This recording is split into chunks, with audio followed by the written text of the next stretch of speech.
जमीन विवाद में जब कानूनी अधिकार की बात करेंगे, आज अभी वर्तमान में आपको ये ऐसे कागजात देखने को मिलते होंगे, और वो कागजात अभी के नहीं होंगे, वो कागजात जो है वो बहुत पहले के कागजात हैं।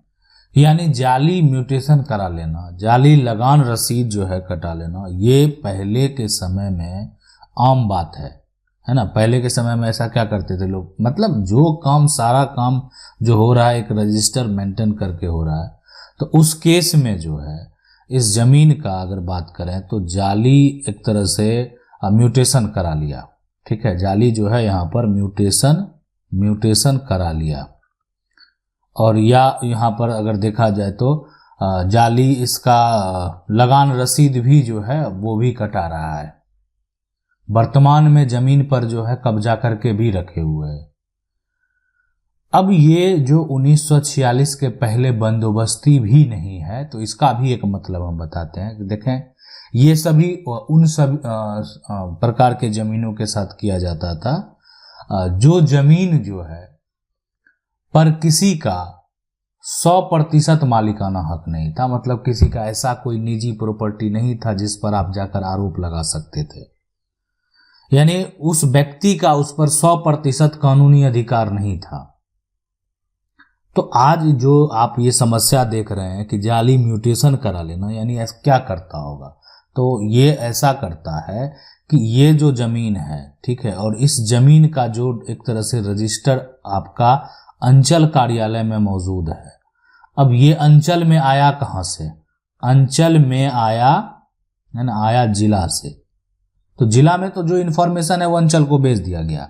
अब अंचल कार्यालय में जो एक लैंड का पूरा इंफॉर्मेशन मौजूद रहता है, उसमें अब नए नए व्यक्ति का नाम दर्ज किया जाता है। अब वो नया व्यक्ति कौन होता है, वो नया व्यक्ति होता है किसी परिवार का कोई उत्तराधिकारी। मान लेते कोई किसी के पिता का नाम से जमीन है, आज अब बेटा के नाम से ट्रांसफर होगा, तो ठीक है, अंचल कार्यालय में पहले पिता का नाम दर्ज था, अब बेटा का नाम दर्ज हो जाएगा।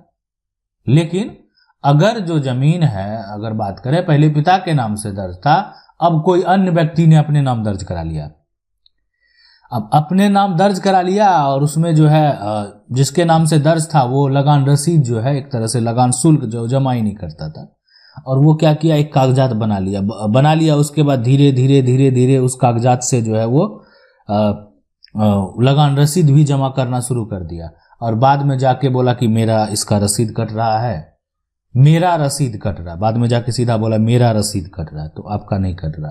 तो सीधी सी बात है, देखेगा कौन लगान शुल्क जो है हर साल जमा कर रहा है। तो बाकी और दस्तावेज तो वो बाद की बात है, फिलहाल जमीन जो है, जो जबरन रहेगा, वर्चस्व दिखाकर अपना जमीन को कब्जा कर लिया। तो कानून अधिकार थोड़ी देता, ऐसा अगर होता है तो कानून उसको अधिकार नहीं देता। ठीक है, कानून में अगर बात करें तो इसमें कोई अधिकार नहीं है। लेकिन जो अगर बात करें यहां पर, अब हम उस समय की बात करेंगे जब ये 1946 की बात करेंगे। आपको पता है कि आप जिस देश में रहते हैं वो देश आजाद कब हुआ। तो ये जो समय है, उस समय क्या हुआ और उसके बाद क्या हुआ, 1956 में क्या हुआ, आपको पता है कि उसके बाद धीरे धीरे जो है नई व्यवस्था लाया गया। सरकार के द्वारा जो है दस्तावेज जो है, नए दस्तावेज बनाए गए। राज्य सरकार के द्वारा, केंद्र सरकार के द्वारा जो है एक तरह से कानून को पास करके सभी का जो जमीन है उसका सर्वेक्षण किया गया और उसके नए दस्तावेज जो है वो तैयार किए गए। साथ में ही ये नए दस्तावेज तैयार करने में जो है पुराना दस्तावेज का जो एक तरह से इंफॉर्मेशन है उसी को आधार माना गया। यानी जिसके पास पुराना कागजात है उसी को जो नया तरह से दस्तावेज है वो प्राप्त होगा।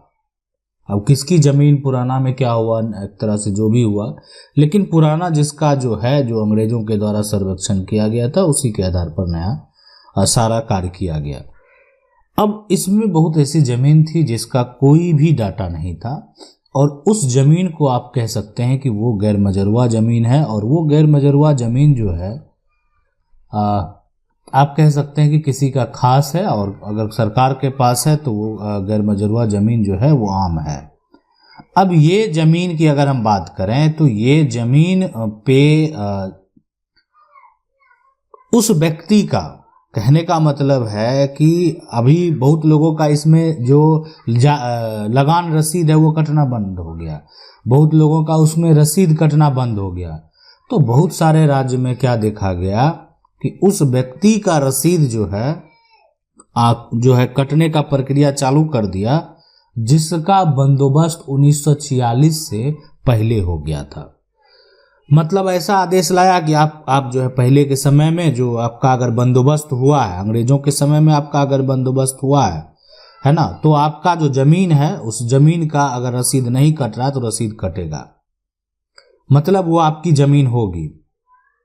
ठीक है, बड़े पैमाने पर जो है एक तरह से जमीन का विवाद उत्पन्न हुआ, और इसमें जो है लंबे समय से, मतलब ये जो है इस समस्या को लेकर लोग जो है लंबे समय से जो है स्पष्ट आदेश की जो वो मांग कर रहे हैं। अब बहुत लोगों के मन में सवाल होता होगा कि आखिर ये जो व्यवस्था है, यानी बंदोबस्त जो आप कह रहे थे, आखिर ये बंदोबस्त का मतलब क्या है? ये एक बड़ा सवाल है, और यहाँ पर अगर आप उसको नहीं समझ रहे हैं तो हम आपको बता देते हैं कि आखिर इस बंदोबस्त का असली मतलब क्या है, किसे कहते हैं बंदोबस्त। तो इसको समझने का प्रयास करेंगे। तो देखें, बंदोबस्त जो कहा जाता है ना, जैसे मान लेते ये भूमि है, और भूमि की अगर बात करें तो ये अगर जो है राजस्व का जो व्यवस्था है, ठीक है, भू राजस्व व्यवस्था की अगर बात करेंगे तो भू राजस्व व्यवस्था को क्या कहा जाता है? यहाँ पर बस्त जो है कहा जाता है। यानी देखें, हर सरकार का जो इनकम का स्रोत है वो आपको भी पता है कि सरकार का एक सबसे बड़ा इनकम का स्रोत होता है, वो होता है आम लोगों का जो टैक्स है सरकार वसूलती है, तो वो सबसे बड़ा इनकम का स्रोत होता है। अब ये जो सवाल उठता है कि आखिर जो भूमि लोगों के पास है ना, तो वो उस पर भी टैक्स होना चाहिए। तो अंग्रेजों के द्वारा क्या किया गया, ये अगर बात करें तो अंग्रेजों के द्वारा किया गया एक बेहतर पहल रहा है, और अंग्रेजों को भी इसीलिए ऐसा करना पड़ा ताकि उसको भी, वो चाहते थे कि एक राज्य में जो ऐसा कर दिया जाए ताकि एक नियमित रूप से जो है जमीन से, जो जमीन के टुकड़े हैं, किसानों हैं, उससे भी राजस्व आना शुरू हो जाए। तो अंग्रेजों के द्वारा क्या किया गया कि भूमि बंदोबस्त कर दिया। भूमि बंदोबस्त करने का मतलब वो एक तरह से हो गया कि अब आप उसको यूज कीजिए और हमको टैक्स दीजिए, मतलब वो उनको एक नियमित जो है स्रोत बन गया उसके लिए। तो भू राजस्व प्रणाली जो है ये कहीं ना कहीं किसानों के, अगर बात करें किसानों को अगर देखा जाए सभी तरह सभी एंगल से अगर देखा जाए तो किसानों को काफ़ी हद तक जो है इससे मदद ही मिला है। तो ये पूरा है जमीन विवाद और कानूनी अधिकार की हम बात करें, ये तो बंदोबस्त जो है उसके लिए ये बात है। लेकिन अगर कोई जाली म्यूटेशन करा लेता है, जाली लगान रसीद कटा लेता है, तो जाली म्यूटेशन कराने वाले का कोई भी रूप से कानूनी अधिकार नहीं है। अगर कोई भी ज़मीन का मान लेते हैं कि जाली म्यूटेशन करा लिया, तो जाली म्यूटेशन सिर्फ कराने से वो संपत्ति का कभी भी मालिक नहीं बनेगा। या कोई जाली तरीके से, गलत तरीके से लगान रसीद दे रहा है, ठीक है, लगान रसीद जो है सरकार को टैक्स वही पे कर रहा है, लेकिन आपके पास ज़मीन के असली कागजात हैं, असली कागजात आपके पास नहीं भी हैं, तो आप उस कार्यालय से उसका नकल भी प्राप्त कर सकते हैं। अगर मान लेते हैं आपका खतियानी प्रॉपर्टी है, आपके पास खतियान है, या आप खरीदे हैं, आपके पास रजिस्ट्री है, आपको गिफ्ट में मिला है, आपके पास गिफ्ट का डीड है, तो ये तमाम डॉक्यूमेंट अगर आपके पास है तो आपका ये कानूनी अधिकार बनता है कि आप जो है एक तरह से आपकी वो प्रॉपर्टी होगी। अब रही बात कोई म्यूटेशन करवा लिया, आपका म्यूटेशन नहीं हुआ, कोई बड़ी बात नहीं है। म्यूटेशन कोई गलत तरीके से करवाया है, आप उसको खारिज करवा सकते हैं, इसलिए कि आपके पास प्रूफ है कि वो आपकी संपत्ति है। कोई मान लेते हैं सरकार को टैक्स दे रहा है, आप नहीं दे रहे हैं, लेकिन फिर भी वो प्रॉपर्टी आपकी है। अब कोई गलत तरीके से दे रहा है, अब प्रॉपर्टी पर कब्जा भी किए हुए है, तो फिर उसको तो हटना पड़ेगा। अब इस हटने के लिए अब कानूनी प्रक्रिया में जाना होगा।